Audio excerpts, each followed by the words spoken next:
Edgar. Edgar, can you hear me? Jonathan, is it really you? Easy. Easy. Save your strength. I'm getting you out of here.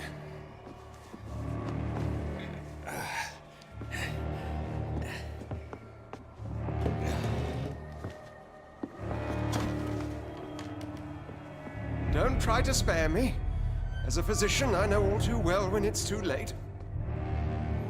Punctured lung, broken ribs, and internal bleeding. An accurate diagnosis, wouldn't you say? Edgar, what happened? They wanted me to confess. Beat me black and blue. Jeffrey McCullum ambushed me at the Pembroke Hospital. He was convinced you and I were responsible for the Skal epidemic. I never imagined that self-righteous fanatic would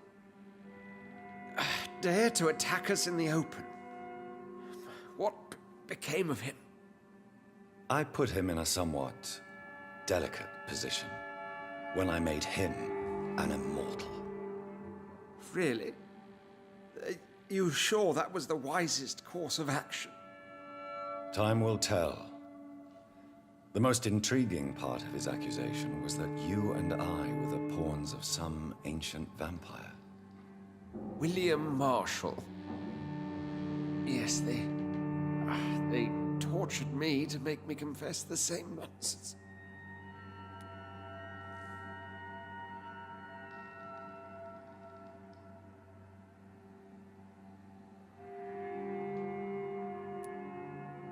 Edgar, as much as I would like to believe you, I have a few concerns that require clarification. What do you mean? William Marshall, for example. You speak of him as if you know him. How is that? Jonathan, I cannot say I'm ready for another round of questions.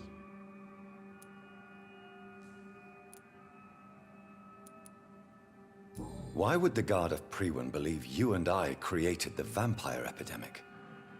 Maybe due to our profession. Because I offered you shelter in my hospital. What can you tell me about William Marshall? Not much. History paints the story he was the greatest knight who ever lived. Amongst the immortals, he had a yet greater legend. Why is the Guard of Priwen so obsessed with him? He was the only ancient vampire to escape the first great hunt launched by the Guard of Priwen in 1854. They believe he's an evil creature plotting his return. Why would he deserve such a reputation? I cannot say. The Brotherhood of St. Paul's Stole has next to no intelligence on him. All I know is that he's supposed to be the oldest of all the British vampires. While investigating the epidemic, I read some of McCullum's findings. I think you have some explaining to do. I have nothing to hide, Jonathan. Nothing at all. Do you know Doris Fletcher's real name? No, I'm afraid not. Her real name was Doris Jones. She was the daughter of Harriet Jones. What do you want me to say, Jonathan? Do you remember when we suspected Sean Hampton of killing Harriet Jones? Yes. The terrible episode that came as a shock to us all. Harriet Jones faked her own death. When I found her in the sewers, she confessed she wanted everybody to pay for what happened to her.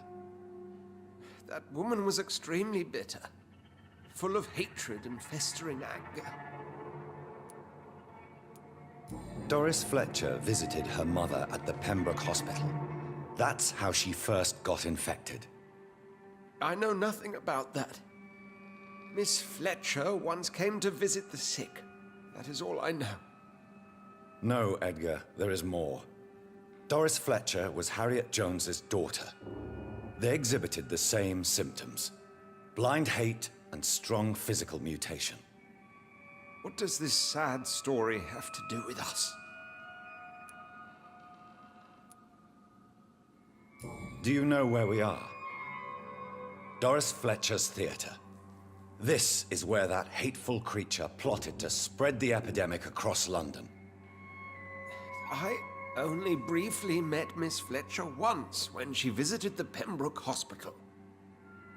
You say it was to see her mother. She seemed like such a sweet and graceful woman. My point exactly. The disease turned her into a bitter soul, driven by vengeance just like her mother. A symptom of all the infected patients. Certain diseases are known to produce similar effects. Rabies, for example. And rabies is not the devil at work. Come on, Edgar. Don't you see the pattern here? The epidemic, the link between Doris and Harriet, the suspicion of McCullum? How could I? I never saw Harriet Jones again after she fled the hospital. Doris and Harriet shared more than a hidden family bond. They were the embodiment of the epidemic and are linked to the Pembroke Hospital. Come on, Edgar, this is no coincidence. I swear I'm at a complete loss. All I did was administer vampire blood to cure old Harriet. There was no evil plan, no diabolical plot. You did what? I tested the regenerating and healing properties of vampire blood on Harriet Jones. My only intention was to find the cure for influenza, I swear. Whose blood did you use? William Marshall's? Mine? Lady Ashbury's. While transfusing her with human blood, humanely appeasing her hunger, I also kept samples of her blood for my research. You used her blood on Harriet Jones? My God, Edgar, that's unethical. You betrayed 2 of your patients at the same time. How dare you judge me? Must I name the alarming list of your victims? We are both deceivers. But at least I know I'm a monster. You have worked beside me. You saw what I'm doing at Pembroke Hospital. Jonathan, you know I'm not an evil soul. Just another victim of this tragedy.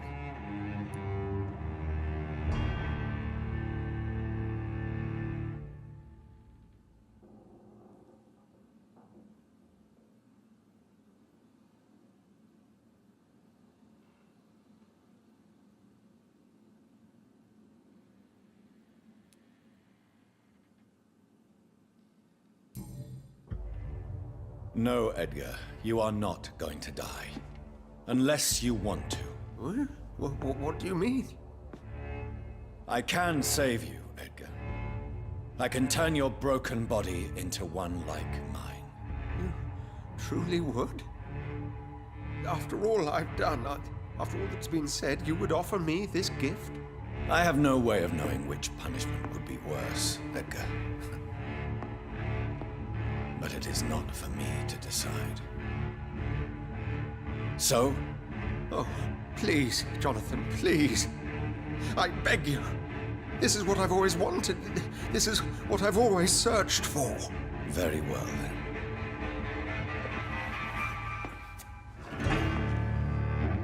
Prepare to die and be reborn. To face an eternity of guilt. I'm ready.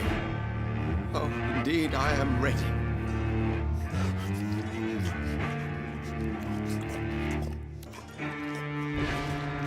Enough!